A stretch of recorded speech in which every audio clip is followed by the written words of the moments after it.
Great little riff. Allman Brothers tune. Dwayne and Gregg, Dwayne when he's still around. Midnight Rider, of course, from their second album, Idlewild South.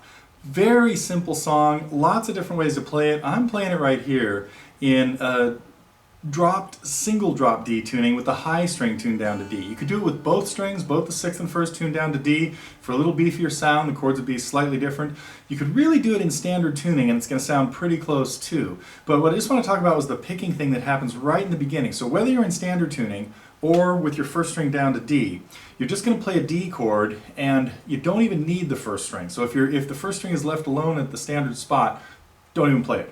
But it's a nice little roll, almost a banjo type roll with your right hand. Very slowly, what I just have is the 2 fingers down for a D chord. My 1st finger on the 3rd string, my 3rd finger on the 2nd string, and that's the only strings we need.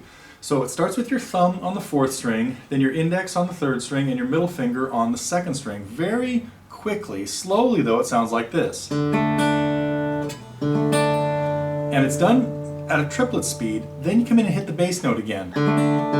And then a pinch. So it's 3 beats. The first beat is the triplet roll, the 2nd beat is the bass note just by itself, and the 3rd beat is pinch all 3 of the notes again. And then you catch there's actually one more note beat on the last 16th beat of the second half of the 2nd beat.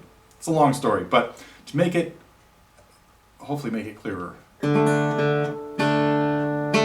The last thing you hit, very lightly, he doesn't hit this very clearly or very distinctly, is the index finger just before the roll again.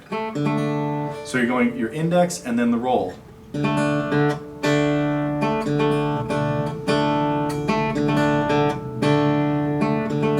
Even slower.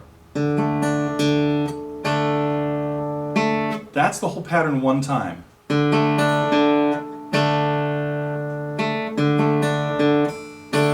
Pattern twice, except it ends with that index finger just before the roll again. Then there's of course a cool little riff and some G minor 7 chords and some C chords, but I'll complete all that lesson over at Totally Guitars someday. And if you would like to see this lesson or any others, there's a whole bunch of other lessons that I have in tunings like this, with the high string drop down to D. This happens in some Neil Young songs, although in most of his, we've got a double drop D. Things like The Loner, Cinnamon Girl, even Down by the River's played like this sometimes, Don't Let It Bring You Down. And fun tuning, because you play normal chords, but you get different sounds out of them. Ohio is another one that's in the same tuning. The double drop D. This is the single high drop D, as opposed to the regular drop D, where you just have the 6th string in there. Anyway, come over to TotallyGuitars.com, check us out, check out the forum, check out the community where there are all kinds of cool conversation groups and discussions going on, and places where students can upload videos and hundreds of lessons to watch. So all you gotta do, visit TotallyGuitars.com, start poking around. There's a place where you can hit the button that says recommend a lesson, and if you'd like to see a lesson on Midnight Rider and enough people vote on it, we will get it happening. So anyway, hope to see you over there really soon.